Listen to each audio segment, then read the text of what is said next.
clicking. I am back sooner than a week, just like I knew I would be. I do not feel like my intro did me justice.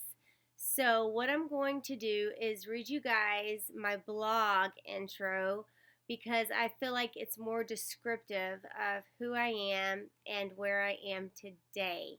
We're going to do this before we get into all the ugly stuff that happened in the past, which I know you guys want to hear, but I want you guys to know where I am today first. Okay, my name's Donna. I am 41 years old.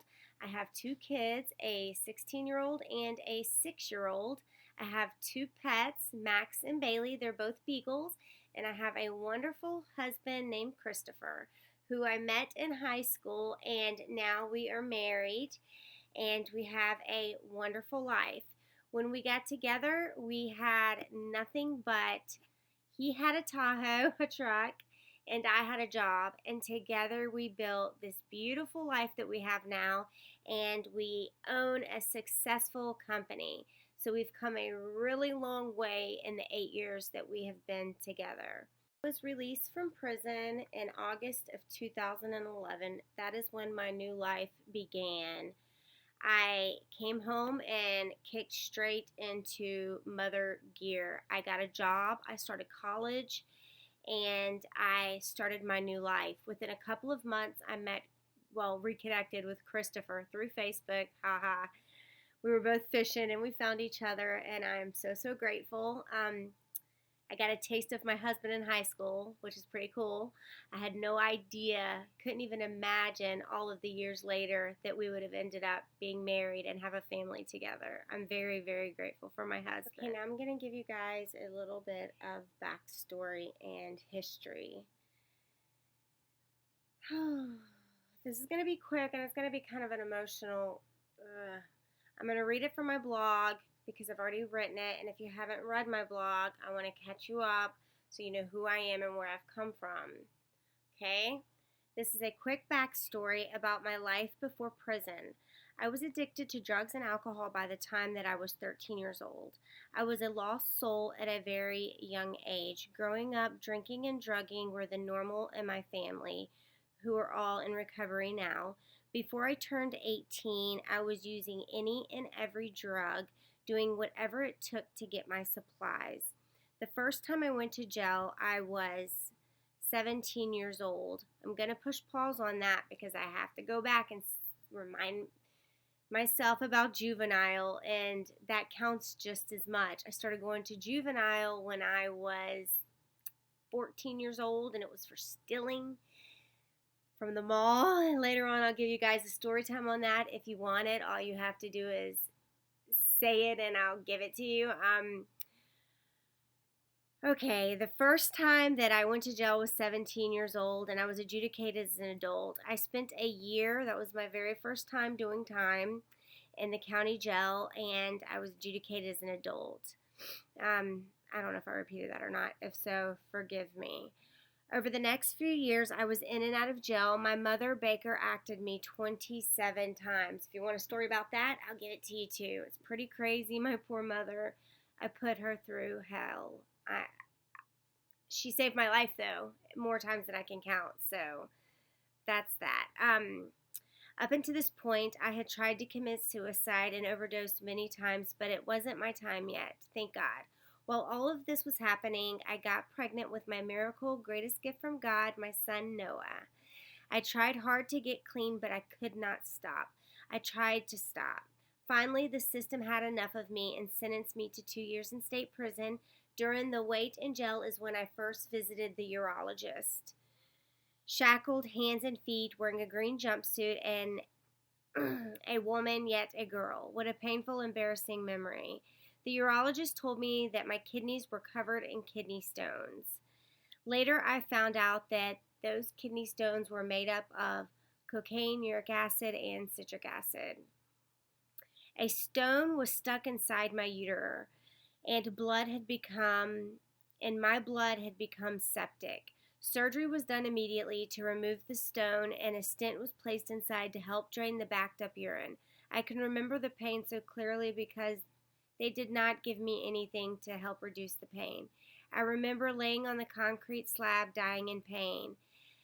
I looked over and seen a razor and laid there for weeks contemplating taking my life. The pain was just too much to bear.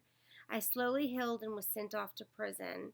I was away for a year. Prison was so much different than jail. A lot of bad things happened inside those walls.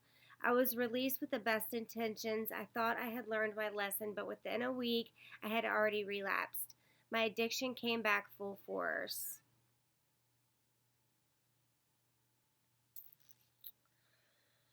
Ooh, and it was worse than ever. Dead but alive, if you can imagine that. It wasn't long before my addiction landed me back in jail. This time I was sentenced to 17 years in prison, several sentences running concurrent, and I ended up doing a total of 6 years. My son was raised by my mother. Let me stop. My precious mom, strong, raised my son for me while I was away.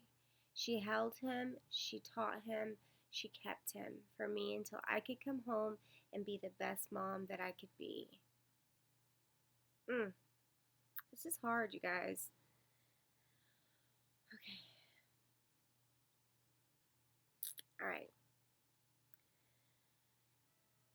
Okay.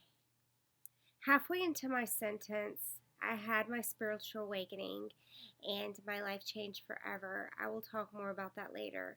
I continued to pass many more kidney stones while away and another surgery to remove one, all with no pain medicine or pain treatment. I believe all of the trauma to my bladder is what has caused the IC, bladder disease, otherwise known as painful bladder syndrome. One day I'll write a book and go into detail, but this sums it up, life before prison. Ironically, I would not change any of it. My past is what made me the woman that I am today. I was away for 6 years, and I have been home now much, much longer. Not much, but much. I used my prison experience to get treatment and education, but most of all to develop an unbreakable bond with my higher power. God turns all things to good for those who love him and are called according to his purpose. Romans 8:28, my life verse. Now, listen, you guys, I'm a Christian, but I'm not the average Christian. I love everyone. I do not judge you if you love someone different. I do not judge you if you practice a different religion. I do not believe my Christianity is a religion because I don't practice none of that. I just love the Lord and I know he loves me, and that's that. Like, all of this stigma around Christians just gives us real Christians, the ones who really, what would Jesus do? It gives us a bad name. So, let's get on. I talk more about in the blog what I'm going to write about my life after prison, my redemption, my recovery, living with chronic illnesses, being an inmate one day and a full-time mother the next, perseverance in my marriage, and many more life-challenging situations. So that is the intro in my blog. I'm not going to give you any more right now. You got to go to my blog if you really want to read it, but I just want to give you an update, a better idea of who I am and where I have come from. I lived a very rough life as a kid, but as an adult, the day I was released from prison, my new life began, and it has only grew. It has gotten so.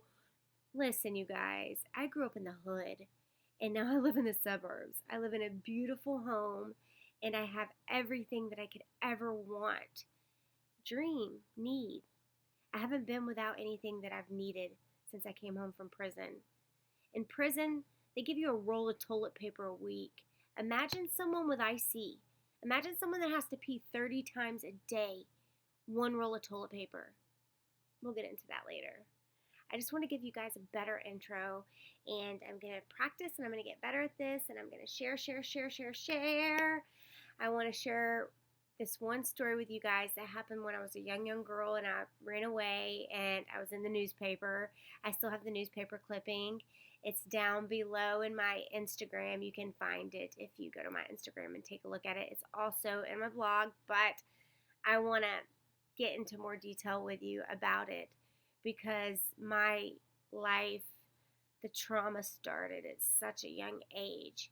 Every time that I would go to a rehab or a mental health place, they would always say, were you sexually abused? They swore that I had everything wrong with me that a sexually abused person or child would have.